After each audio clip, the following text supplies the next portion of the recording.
Este vídeo é feito por fã. Caso tenha condições e deseje apoiar o autor e a editora, para que continuem com a publicação da obra, considere comprar a Light Novel pelos meios oficiais.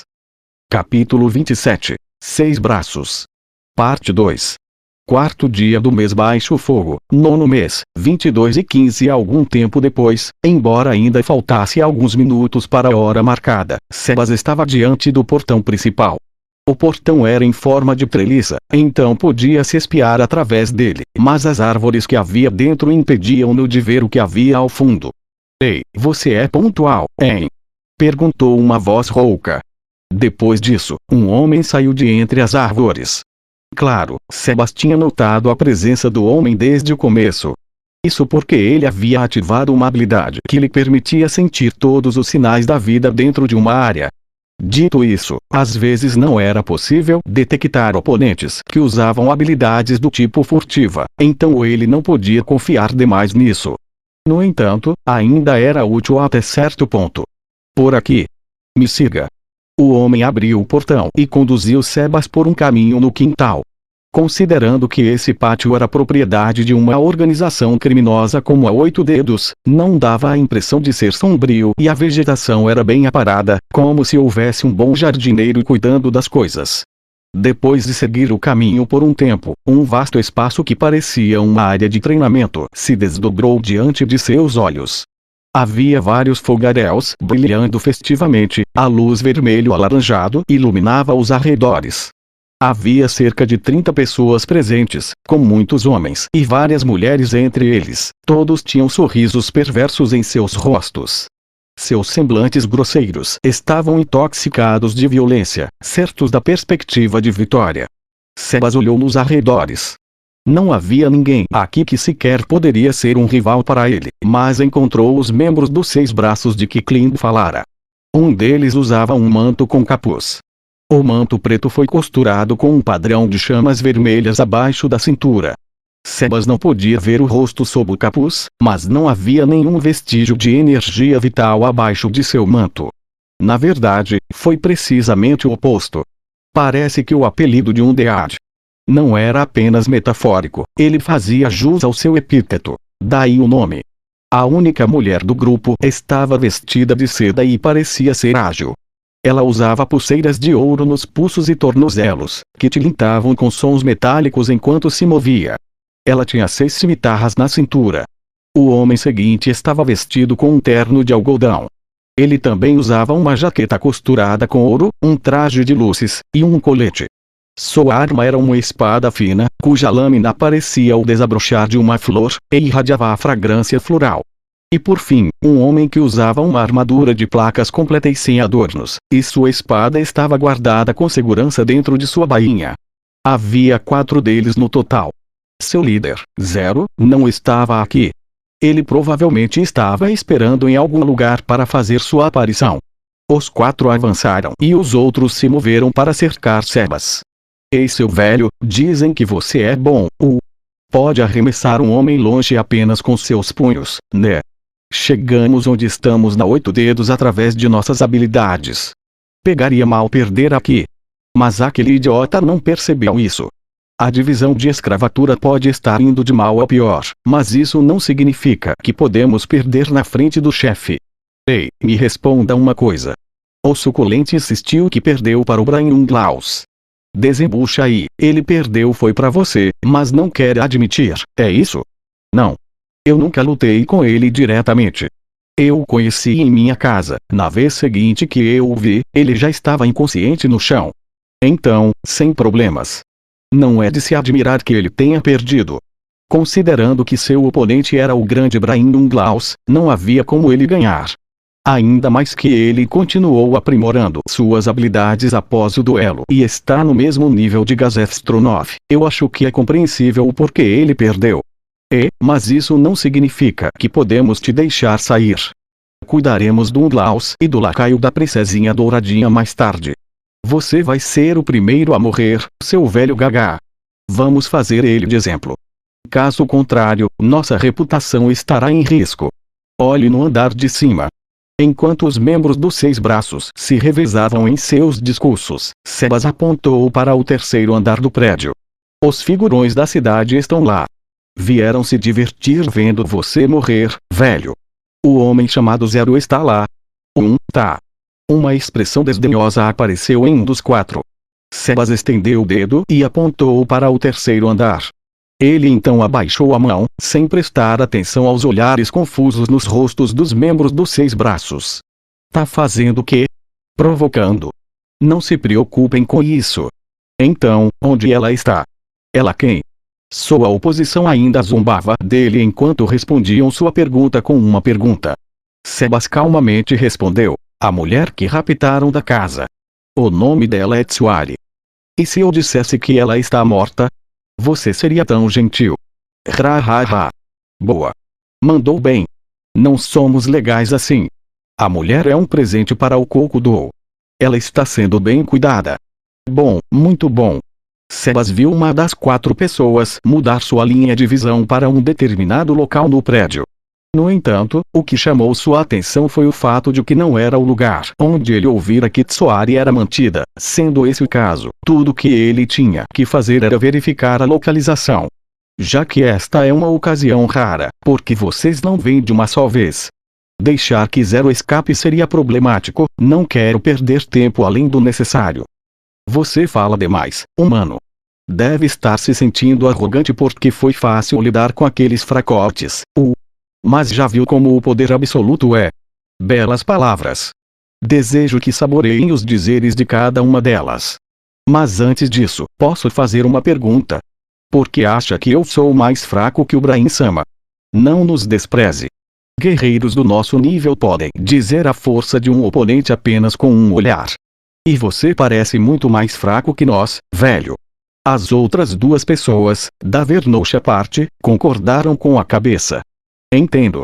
Sebas podia avaliar a força de seu oponente pela potência de seu Ki.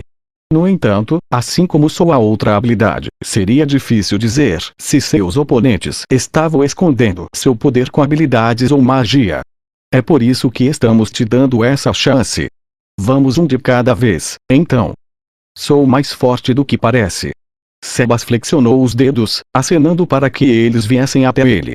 Como eu disse agora, não quero perder tempo. Quero que me ataquem todos de uma vez. Desta forma, não desperdiçarei mais de 10 segundos. Não nos subestime, humano. Da Vernoche remexeu os ombros. Subestimá-los. Vocês são quem subestimam seu oponente. Eu sou Sebas.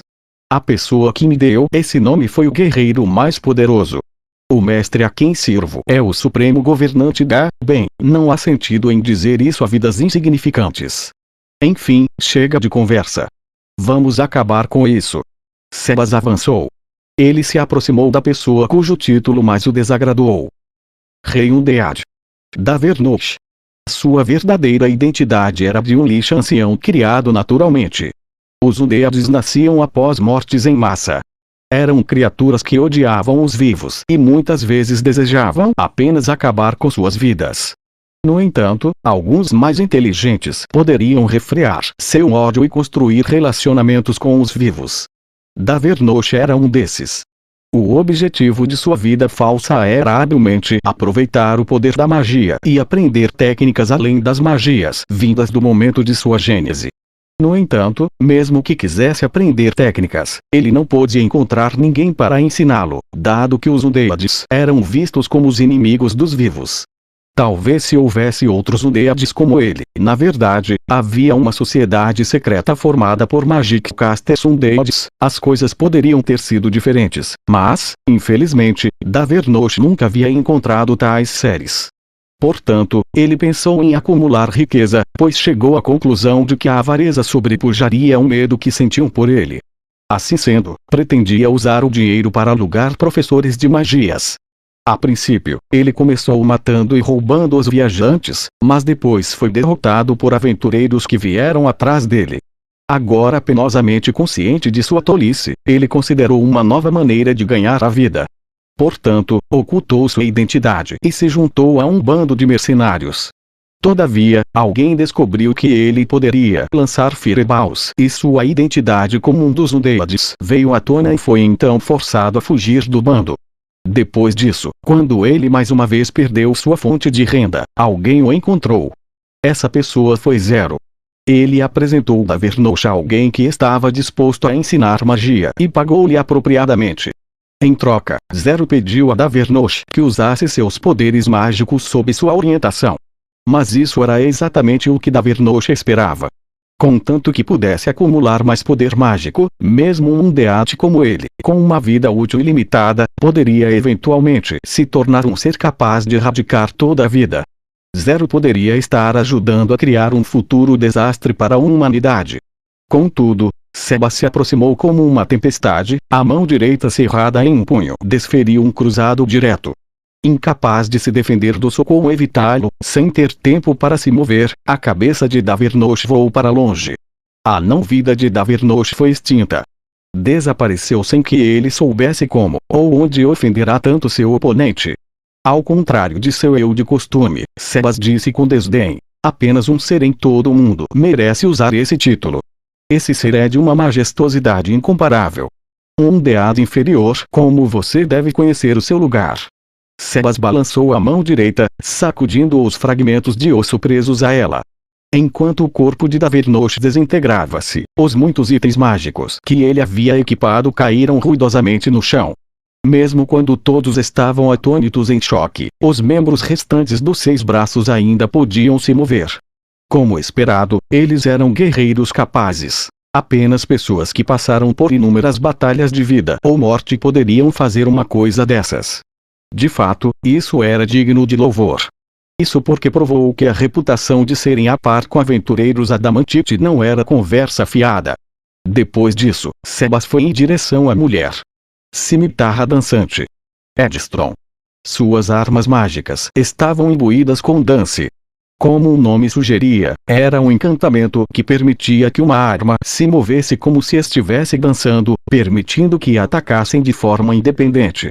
Assim, era comumente considerado como a melhor maneira de aumentar a quantidade de ataques de uma pessoa. Dito isso, esse encantamento permitia apenas movimentos simples e, portanto, não era adequado como método ofensivo primário. No máximo, era bom para ataques furtivos ou para dificultar algum ataque inimigo. Durante encontros ferozes entre guerreiros de seu nível, tudo que podia fazer era entrar no caminho do inimigo. Como havia um limite para o quanto alguém poderia encantar uma arma, era uma escolha sensata escolher outro efeito, em vez do encantamento dance.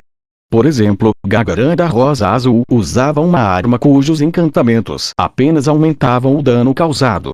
Mesmo assim, não havia melhor encanto para ela do que as propriedades vindas do dance. Armas dançantes se moviam de acordo com a vontade de seus mestres. No entanto, quando o dito mestre estava em uma luta até a morte, se provou ser muito difícil confiar em uma arma completamente alheia a si para atacar um adversário, a menos que houvesse uma tremenda disparidade entre os combatentes. Portanto, a maioria das armas dançantes só poderiam fazer movimentos simples. Mas, esse não era o caso dela.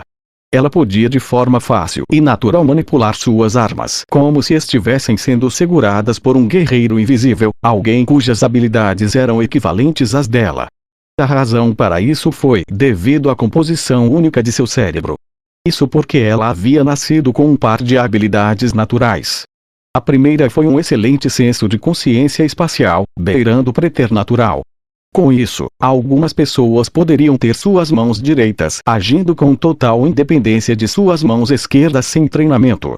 Como se não bastasse, sua habilidade nesse campo era ainda maior. Sua mente era dotada de uma flexibilidade antinatural. Essa foi sua segunda habilidade. Não seria incomum alguém descrevê-la como tendo 2 cérebros. Essa era a habilidade dela. Se possuísse apenas uma dessas habilidades, ela não teria sido capaz de controlar suas espadas tão livremente. No entanto, essas 2 habilidades estavam trabalhando juntas. Pode-se dizer que era um milagre. Com toda a probabilidade, não havia mais ninguém dentro dos 9 milhões de almas do reino que possuísse as mesmas habilidades que ela. Suas cimitarras saíram das bainhas por conta própria, de acordo com seu espírito de luta. Tudo que ela tinha que fazer era se concentrar na defesa, enquanto as outras 5 espadas lançavam ataques por conta própria. Era uma barreira de lâminas. Entrar nessa gaiola significava morte certa. Contudo, antes que as cimitarras pudessem começar seus ataques, Sebas já tinha entrado em seu raio de ataque. Ele lançou um golpe com velocidade incompreensível. No momento seguinte, a cabeça dela caiu no chão. Envolvida em que, sua mão esticada como o gume de uma faca era mais afiada que qualquer lâmina. Sangue fresco jorrou de seu pescoço e seu corpo caiu duro logo depois. No entanto, as 5 cimitarras ainda pairavam no ar. Isso porque a mão de Sebas tinha sido tão rápida e afiada que ela ainda não sentira a própria morte. E muito provavelmente nem mesmo sentiu dor alguma. As 5 cimitarras, ainda obedecendo à sua vontade, cortaram o ar em direção a Sebas. No entanto, Sebas as ignorou, ficando indiferente. Ele carinhosamente se dirigiu à cabeça caída com louvor honesto. E pensar que continuaria a lutar mesmo com a cabeça decepada, eu saúdo seu espírito de luta. Sua boca abriu e fechou. O que está dizendo? Eu não entendo. Ela lentamente entendeu o sentido daquelas palavras. Seus olhos se moveram desesperadamente, e então viu seu corpo decapitado. Seu semblante ficou caótico, saindo do controle. Ela piscou várias vezes, seus olhos ficaram tão arregalados que pareciam estar prestes a saírem das órbitas. Impossível. Não pode ser. Deve ser uma ilusão. Ninguém pode me derrotar assim. Ele nem fez nada comigo. Deve ter algum encanto impedindo meus movimentos, só pode ser isso. Alguém diz alguma coisa. E então, ela finalmente aceitou a realidade, e o desespero inundou seu rosto. Sua boca abriu e fechou, e as espadas dirigidas a Sebas caíram no chão, para nunca mais se moverem. Vem logo, ataque comigo. Vamos ir juntos. Uma voz que soou como um berro veio do homem de armadura. Por mais robusta que fosse, sua armadura não podia protegê-lo de seu medo. Ele havia percebido, não com sua mente lógica, mas com seu coração e alma, que Sebas tinha dito a verdade, pois agora enfrentavam uma criatura que nunca deveriam ter desafiado, que nem sequer deveria existir neste mundo. Tome-me meu Void Cutter. Ele já sabia. Sabia que estava prestes a morrer. Sabia que não importava o que fizesse, não havia como derrotar o homem chamado Sebas. Ele não fugiu porque seus instintos lhe disseram: você não vai durar mais do que alguns passos antes que ele o mate. Você vai morrer se você avançar. Você também vai morrer se você se retirar. Sendo esse o caso, pelo menos, esses pensamentos provaram que ele ainda era um guerreiro. O homem que o confrontava, Sebas, estreitou os olhos. Isso foi porque ele estava pensando, talvez este possa ser o primeiro inimigo cujas habilidades eu tenho que observar.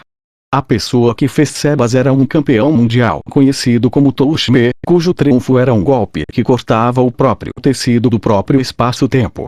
Claro, não havia como a pessoa diante dele chegar a esse nível, mas mesmo uma imitação dessa técnica poderia machucar Sebas. Corte espacial. Pechura. Seu apelido foi derivado de sua técnica misteriosa, onde ele podia sacar a espada e dividir um inimigo ao meio mesmo a 3 metros de distância. Mas na verdade, esse movimento não cortava o espaço. O segredo estava na espada. Havia um tipo de espada chamada urumi. Era uma lâmina comprida feita de um metal flexível que dobrava facilmente. A arma que Pechura carregava era uma urumi que tinha sido tão afiada ao ponto de ser chamada espada de cordel cortante. Talvez um chicote de metal possa ser o nome mais preciso. Seu ataque de alta velocidade combinado com tal arma matava um inimigo sem deixar marcas, apenas um arco residual de luz. E assim ganhou seu apelido.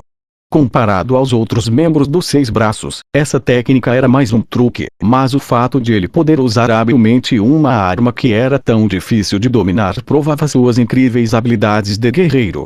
Se alguém entregasse a mesma arma para Gazef, até mesmo o homem soldado como o mais poderoso guerreiro não seria capaz de manejá-la tão bem quanto Pechura.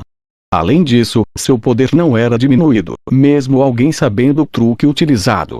O aspecto assustador do chicote jazia nas velocidades ridículas que a ponta podia alcançar. Interceptar o golpe era muito difícil, não, era quase impossível. Era um corte em altíssima velocidade. O ataque era tão veloz que cortava o próprio ar, mas era mesmo digno de ser comparado a um corte no espaço-tempo. Contudo, a ponta da espada, a ponta daquele ataque de alta velocidade, parou entre dois dedos. Tão casual era aquele movimento que parecia como alguém pegando algo do chão. Sebas examinou cuidadosamente o metal entre as pontas dos dedos e arqueou uma sobrancelha. É só isso. E pensar que usou um nome tão extravagante para isso. Ieart. Como um grasnar de um pássaro, um florete perfurante acelerou para Sebas. 1000 mortes. Malmvist.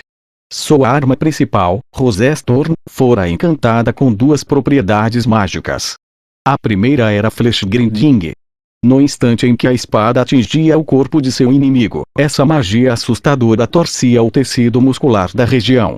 Esse feito rasgava e arrebentava a carne ao redor do local da lesão, deixando feridas hediondas. A outra era Master Assassin. Esse encantamento aumentava as feridas e fazia até mesmo um menor arranhão ser uma ferida grave. Essas duas habilidades eram demasiadamente cruéis, mas ainda havia mais um truque agindo em conjunto. Não era oriundo de magia, mas de veneno. A ponta do Rosestorn estava manchada com uma mistura letal de muitos venenos. Malmvist preparou isso porque estava mais para assassino do que guerreiro. Desde que entrou nessa vida, ele montou essa combinação com o objetivo de matar qualquer inimigo o mais rápido possível, independentemente da abordagem que tomasse. E de fato, mesmo um único arranhão poderia ser fatal. Sem as contramedidas adequadas, até Gazefstronoff e Braindunglaus pereceriam sob sua lâmina. No entanto, havia um ponto fraco. Como dependia dos três fatores atuando para vencer, a espada de Malmvist era fraca.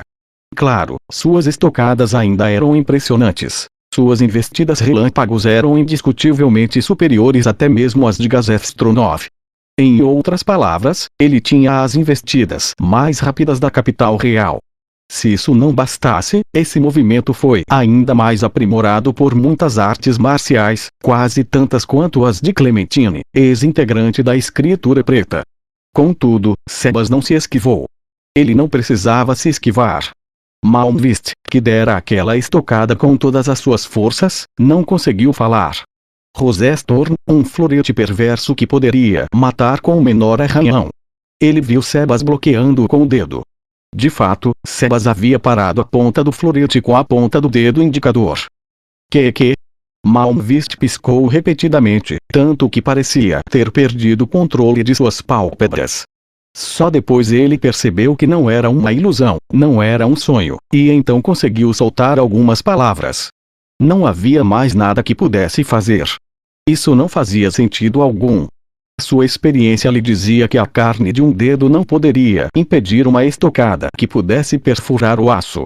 No entanto, o que ele viu diante de seus olhos era a realidade. Malmvist não conseguiu mover o dedo do velho que gentilmente bloqueou seu florete, não importava quanta força usasse. O Rosestorn se curvou. Ele tentou puxar o florete de volta para tentar atacar em algum outro lugar, mas antes que pudesse fazê-lo, Sebas tinha apertado sua ponta entre o polegar e o dedo indicador. Isso imobilizou a lâmina. Diante dele estava uma montanha imóvel. Ele viu que seu colega também estava tentando desesperadamente puxar sua própria espada de volta. Em meio a essa situação, uma voz em tons de aço soou, cortando tudo em seu caminho. Tudo bem, minha vez. No instante seguinte, a cabeça de Pechúria explodiu. Um ataque como este poderia ser considerado bastante raro vindo de Sebas. Até agora, ele estava usando uma técnica adequada, mas esse golpe havia nascido de raiva impensada, perfurar a cabeça do oponente com pura força bruta. Ele desviou o olhar para a mão direita que ele havia impulsionado em direção à cabeça agora desintegrada. Sua luva branca estava salpicada de manchas e o aroma férrico pairava no ar. Que gafe! Ele soltou o florete e usou os dedos que a seguravam para retirar e descartar a luva manchada de sangue. No instante em que bateu no chão de pedra, Malmvist prendeu-a com a ponta da lâmina delgada, arremessando a luva para longe. Talvez Malmvist estivesse muito confiante de que fosse tão rápido quanto uma estrela cadente no céu noturno, mas para Sebas, ele era tão lento que provocava bocejos. Ele poderia ter quebrado o florete, ou se adiantado e decapitado explosivamente seu oponente, ou feito muitas outras coisas para pegar sua luva de volta. No entanto, ele simplesmente não conseguia entender o que seu oponente estava almejando. Confuso, Sebas não fez nada, mas perguntou diretamente: o que está tentando fazer? É isso. Este deve ser o item mágico que está te deixando mais forte. Era apenas uma luva feita de pano. Sua voz soava como um gongo quebrado. Espuma borbulhava ao canto de sua boca. Seus olhos estavam vermelhos. Provavelmente parte da mente de Malmvist estava perdida em um mundo de loucura. Tendo testemunhado uma visão inacreditável, ele estava desesperadamente procurando por alguma razão para explicar o que tinha visto. Você precisa apenas reconhecer minha força, porque pensa assim. Mas está no seu direito de fazê-lo. Sebas deu um soco no homem cujo rosto estava sorridente. Depois que Malmvist caiu no chão, a cabeça explodiu em pequenos pedaços. Tudo que restou foi o silêncio. Sebas soprou a ponta do dedo, como se para limpar alguma coisa. Contudo, a proteção de sua pele de ferro o impediu mesmo de ser arranhado. Enfim, eu poderia ter resolvido em 5 segundos, mas aquele chamado corte espacial me deixou muito cauteloso. Ser capaz de durar 20 segundos é bastante louvável. Depois disso, Sebas deu uma ordem à predadora que estava se preparando para capturar as pessoas dentro do prédio, aquelas que ele havia apontado momentos antes, que haviam testemunhado essa cena trágica da varanda. Solution, imagino que eles possuam informações úteis, por isso não os mate. E agora, vejamos. Ele olhou friamente para as pessoas ao redor dele, todas as quais estavam congeladas no lugar. 10 segundos para o resto de vocês.